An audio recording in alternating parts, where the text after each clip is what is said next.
Hello friends, இன்றைக்கி நம்ம ஒரு சூப்பரான ஒரு ரெசிபி ஒன்று பார்க்கலாம்.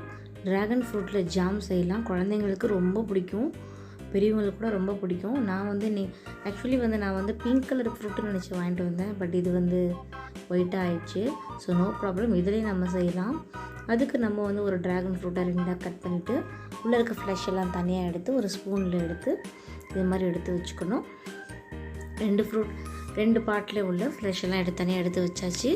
ஸோ எடுத்து வச்சதுக்கப்புறம் நம்ம என்ன பண்ணணும் அப்படின்னா, ஒரு டவாவில் ட்ராகன் ஃப்ரூட்டெல்லாம் எடுத்து போட்டதுக்கப்புறம் நம்ம வந்து ஒரு 2-3 ஸ்பூன் வரைக்கும் சர்க்கரை போட்டுக்கணும்.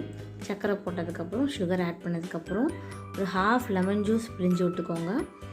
நல்லா சர்க்கரை போட்டு நல்லா கிளறிட்டு ஹாஃப் லெமன் ஜூஸ் நல்லா போட்டு பிழிஞ்சு விட்டுக்கோங்க. அதுக்கப்புறம் நல்லா கிளறி விட்டுட்டு இது மாதிரி வந்து அந்த ஃப்ளஷ் எல்லாம் வந்து அந்த ஃப்ரூட்ஸ் எல்லாம் வந்து நல்லா மசிஞ்சு வரும். நல்லா மசிஞ்சு வந்ததுக்கப்புறம் மசியாதெல்லாம் நல்லா நீங்கள் மசிஞ்சு விட்டுக்கோங்க. இல்லை அந்த கரண்டியில் நல்லா நசுக்கி விட்டுட்டிங்க அப்படின்னா அது நல்லா கரைஞ்சி வந்துடும். கரைஞ்சி வந்ததுக்கப்புறம் ஒரு 5 மினிட்ஸ் அப்படியே நீங்கள் வந்து கிளறிட்டே இருந்தீங்கன்னா அது ஜாம் பதத்துக்கு வந்துடும். அவ்வளோதான், ஜாம் ரெடி ஆயிடுச்சு. பாருங்கள், இந்த பதத்துக்கு வரணும். ரொம்ப நீங்கள் வந்து அடுப்பில் வச்சுட்டே இருந்தீங்கன்னா அது வந்து மறுபடியும் வந்து அந்த சுகர்லாம் வந்து இது ப்ரௌன் கலராக கேரமெல்லாம் மாற ஆரம்பிச்சிடும். ஸோ நம்ம அதுக்கு முன்னாடியே வந்து நம்ம ஃப்ளேம் ஆஃப் பண்ணிக்கணும். இது வந்து நல்லா கரெக்டான பதம். இதோட ஆஃப் பண்ணிடுங்க.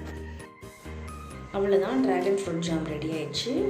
நான் இன்றைக்கி வந்து ஷாயினுக்கு ஈவினிங் ஸ்நாக்ஸ் வந்து ஃப்ரெஞ்ச் ஃப்ரைஸ் பண்ணேன். ஸோ ஃப்ரெஞ்ச் ஃப்ரைஸ்க்கு சைட் டிஷ் மாதிரி ஜாம் மாதிரி சாஸ் மாதிரி கொடுத்துட்டேன். ப்ரெட்டு என்கிட்ட இல்லை, ஸோ அதனால் இதை வச்சு நான் கொடுத்துட்டேன்.